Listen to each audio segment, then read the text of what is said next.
House Republicans and Donald Trump have proposed the largest cut to Medicaid in American history. And they've also put a target on the back of Social Security and Medicare.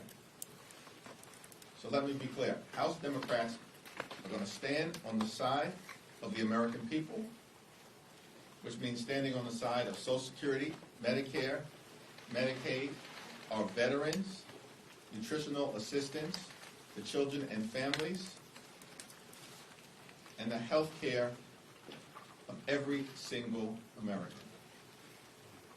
Republicans are trying to rip health care away from tens of millions of Americans. Children will be devastated, families will be devastated, people with disabilities will be devastated, and older Americans will be devastated. Hospitals will close, including in rural America, all across the country, and nursing homes will shut down. Those are the implications of the House Republican budget, and every single Democrat are going to continue to stand against it. Question? Thank you, Mr. Leader. Speaker Johnson said earlier this morning that he expects text to be released of the CR either today or tomorrow. You know, if Republicans continue with this CR to fund the government for the year, is that something Democrats can get on board with, even if you don't like it, or are you still expecting Republicans to do this on their own? We'll have a conversation as House Democrats on Tuesday morning when we reconvene in the Capitol. We've consistently made clear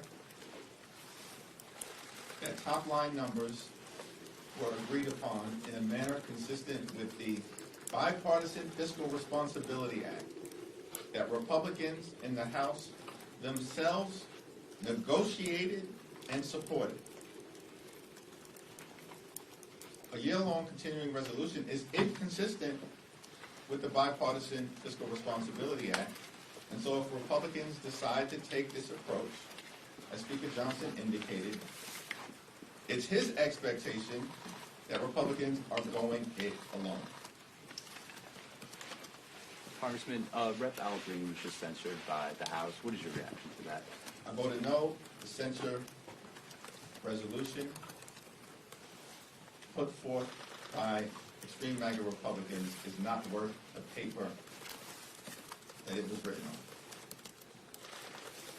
So, thank you, Leader. So, on Tuesday morning, it was reported that you and other leadership told Democrats to refrain from using any signs or do anything attention-grabbing, with the overall message to not become the story. And given that wasn't the case, in terms of leading and controlling your conference, how are you feeling about Democratic unity under your leadership? Are you feeling secure with that and in your leadership position right now? Yes? Thank you, Mr. O'Leary. Going back to the censure, these types of resolutions used to be a dime a dozen, and it seems like, I mean, last year there were 3 of them against House Democrats. Can you just reflect on this shift from censure resolutions being for the most egregious forms of misconduct and now being used as political weapons? Republicans are playing political and partisan games with their censure resolutions because they are on the run. Republicans are on the run with respect to the economy. Donald Trump consistently promised that grocery prices were going to be lowered on day one. But costs aren't going down, they're going up. The stock market isn't going up, it's going down. Inflation is up. And Donald Trump and House Republicans are crashing the American economy in real time. Republicans are on the run with respect to the economy. Not a single bill, not a single executive order, and not a single administrative action has been put forth by Donald Trump or House Republicans to improve the economic circumstances of the American people. And folks are taking notice all across the country, which is why his approval ratings aren't going up, staying the same. They're going down. particularly as it relates to the economy. Republicans are on the run as it relates to the economy. Republicans are on the run as it relates to health care. They're not even having town hall meetings anymore because they are afraid to hear from their own constituents who do not want them to enact the largest Medicaid cut in American history. And Republicans are on the run with respect to the GOP tax scheme. So are you saying that you believe that the resolution was to distract from? Everything they do is a big, massive distraction. House Democrats, we're going to continue to focus on the issues that matter to the American people. That's why every single House Democrat voted against the reckless Republican budget. We're standing on the side of Medicaid and the American people. Republicans are standing on the side of their billionaire puppet masters, like Elon Musk. Yeah, thank you. On that point, you're talking about Medicaid, you're talking about grocery prices, trying to focus on things that everyday people feel. Do you think that the protest tactics on Tuesday are an effective way to communicate that message? We're going to continue to keep the focus on the American people. Yes. Okay, thank you. Considering the economy is an issue that affects all Americans, do Democrats plan to introduce a bill that would bring the cost of living down? And what offensive approach to the administration, although in the minority, are Democrats planning to take aside from opposing Republicans' proposed budget and threats to Medicaid? Yeah, we believe that we've got to protect Social Security, Medicare, and Medicaid. That's core to the American dream. We have to protect health care and strengthen the Affordable Care Act, not try to weaken it or walk away from the expansion of the Affordable Care Act, which the American people will reject all across the country. We do need to increase housing supply, and Maxine Waters has a lot of ideas that have been put forth to try to make sure we can bring the American dream of affordable home ownership to life for every single American. We don't support massive tax cuts for the super rich. We support the child tax credit. We support the low-income housing tax credit. We support the earned income tax credit. We support full restoration of the state and local tax deduction, which Donald Trump and Republicans ripped away, and that hurt middle-class families all across the country. So we're going to continue to put forward ideas that we think will make a difference in the lives of the American people while pushing back against the extreme MAGA Republican agenda and their harmful budget. A leading scholar on strongmen, Ruth Ben-Guyet, says we are, quote, in a democratic emergency that's getting worse every single day. Do you agree with that? And are you doing enough in response? We are in an emergency, and I think it's all hands on deck. We have to continue to push back aggressively in the Congress, push back aggressively in the courts, push back aggressively in community after community after community.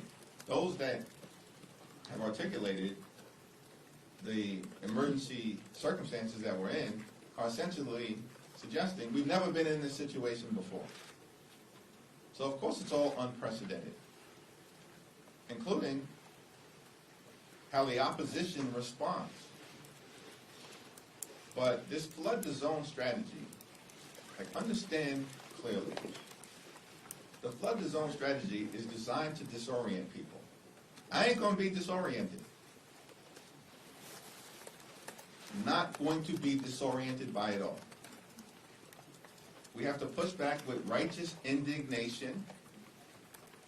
But this whole flood the zone strategy is designed to create the appearance of inevitability. The notion that Donald Trump is unstoppable. He ain't unstoppable.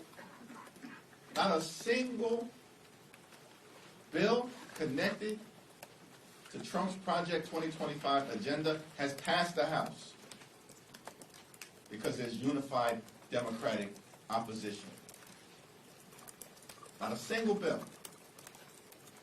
We're almost halfway through the first 100 days. He doesn't have a single legislative accomplishment, but we're supposed to believe it's all inevitable, he's invincible, it's unstoppable. Show me the evidence. I think the Hold on. In the courts, Donald Trump is not winning. He's losing in case after case after case. More than 100 different cases have been filed against 35 or 40 different unlawful and unconstitutional executive orders.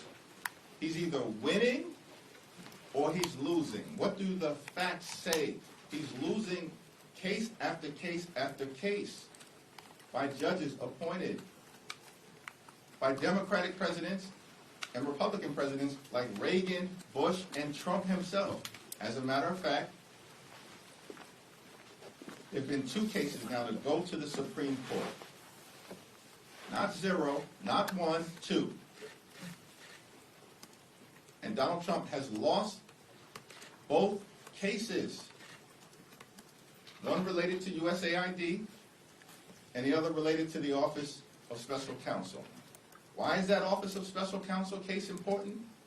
Because that actually relates to the firing of the probationary employees, many of whom are veterans. That's disgusting what they're doing. He's being stopped in the Congress, stopped in the courts, and stopped in terms of community sentiment because his public approval ratings aren't going up, they're going down. This dude is not winning anywhere. But the flood the zone strategy is designed to disorient and to distract. I'm not going to be disoriented. We are going to push back successfully, and the American people will win. Thank you very much. Speaking of executive orders, we're anticipating that President Trump is going to sign an executive order to dismantle the Department of Education. Tell us how is there going to be a pushback against that, and what's your reaction to it? I'm glad you asked that question because this is another example. Why do they want to issue this executive order right now? That they know does not have the force of law. Because they want to distract and disorient people. Coming off a State of the Union or joint address to Congress,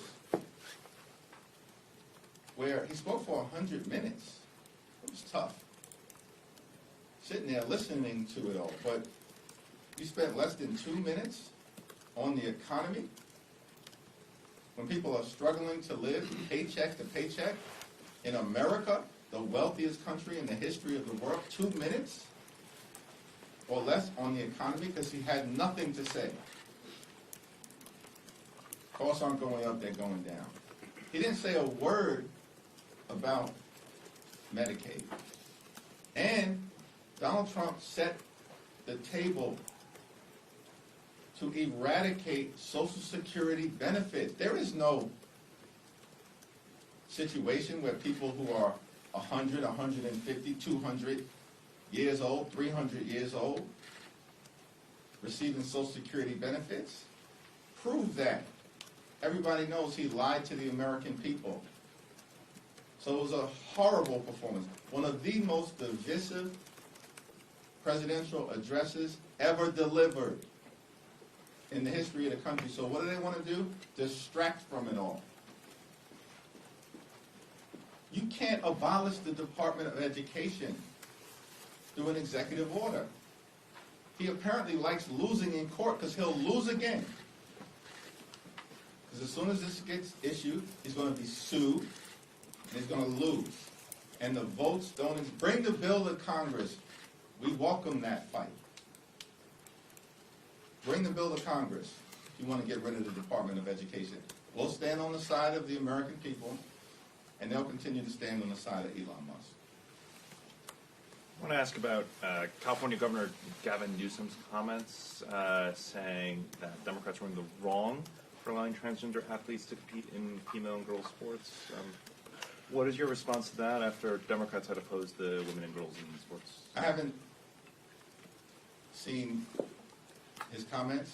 What Democrats opposed was unleashing sexual predators on girls throughout the United States of America. Thank you. Last question. What do you say to those members, particularly progressive members, who have been receiving relentless, I want to say, encouragement from grassroots activists and constituents who want to see the party do more without obviously necessarily understanding what the power of the minority party is. What is your strategy to show your base that you guys have an effective strategy to counter President Trump? We're going to continue to stop him in the Congress, stop him in the courts, stop him in the community, put it in the voters' hands next year, and take back control of the House of Representatives. Thank you. Thank you.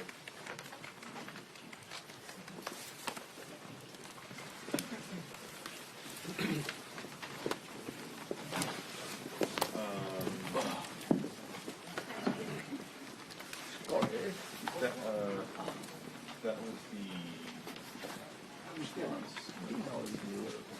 Whether there.